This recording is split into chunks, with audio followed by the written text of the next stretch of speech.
ಬಾಗಲಕೋಟೆಯಲ್ಲಿ ಮುಂಜಾನೆಯೇ ಪ್ರತಿಭಟನೆಯ ಕಿಚ್ಚು. ಕಬ್ಬಿಗೆ ನಿಗದಿತ ಬೆಲೆಗೆ ಒತ್ತಾಯಿಸಿ ರೈತರು ಪ್ರೊಟೆಸ್ಟ್ ಅನ್ನು ಮಾಡುತ್ತಿದ್ದಾರೆ. ಬಾಗಲಕೋಟೆಯಲ್ಲಿ ಮುಂಜಾನೆಯೇ ಪ್ರತಿಭಟನೆಯ ಕಿಚ್ಚು ಜೋರಾಗಿದೆ. ಕಬ್ಬಿಗೆ ನಿಗದಿತ ಬೆಲೆಗೆ ಒತ್ತಾಯಿಸಿ ರೈತರು ಪ್ರೊಟೆಸ್ಟ್ ಮಾಡುತ್ತಿದ್ದಾರೆ. ಬಾಗಲಕೋಟೆ ಜಿಲ್ಲೆಯ ಕಮತಗಿ ಕ್ರಾಸ್ ಬಳಿ ರಸ್ತೆ ತಡೆ ಹಿಡಿಯಲಾಗಿದೆ. ಪ್ರತಿಭಟನೆಯ ಹಿನ್ನೆಲೆ ಸಾಲುಗಟ್ಟಿ ನಿಂತಿದ್ದಾವೆ ವಾಹನಗಳು. ವಾಹನ ಸಂಚಾರಕ್ಕೂ ಕೂಡ ತೊಂದರೆ ಆಗಿದೆ. ಲೋಕಾಪುರದಲ್ಲಿ ಇಂದು ಹೋರಾಟ ಮುಂದುವರೆದಿದೆ. ಅಂಗಡಿ ಮುಗ್ಗಟ್ಟನ್ನ ಬಂದ್ ಮಾಡಿ ಪ್ರತಿಭಟನೆಗೆ ಸಿದ್ಧತೆಯನ್ನ ಮಾಡ್ತಾ ಇದ್ದಾರೆ. ಕಬ್ಬಿಗೆ ನಿಗದಿತ ಬೆಲೆ ಕೊಡಿ, ಬಾಕಿ ಹಣ ಬಿಡುಗಡೆ ಮಾಡಿ ಅಂತ ರೈತರು ಒತ್ತಾಯವನ್ನು ಕೂಡ ಮಾಡ್ತಾ ಇದ್ದಾರೆ. ಇನ್ನು ಪಟ್ಟನ್ನು ಕೂಡ ಹಿಡಿದಿದ್ದಾರೆ. ಅಂಗಡಿ ಮುಗ್ಗಟ್ಟು ಎಲ್ಲವನ್ನು ಕೂಡ ಬಂದ್ ಮಾಡಿ ಸದ್ಯಕ್ಕೆ ಪ್ರತಿಭಟನೆಗೆ ಸಿದ್ಧತೆಯನ್ನ ಮಾಡ್ತಾ ಇದ್ದಾರೆ.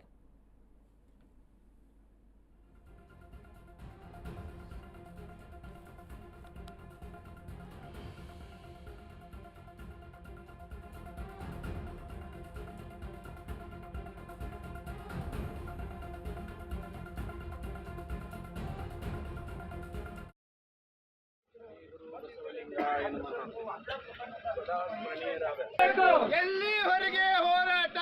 ಎಲ್ಲಿವರೆಗೆ ಹೋರಾಟ?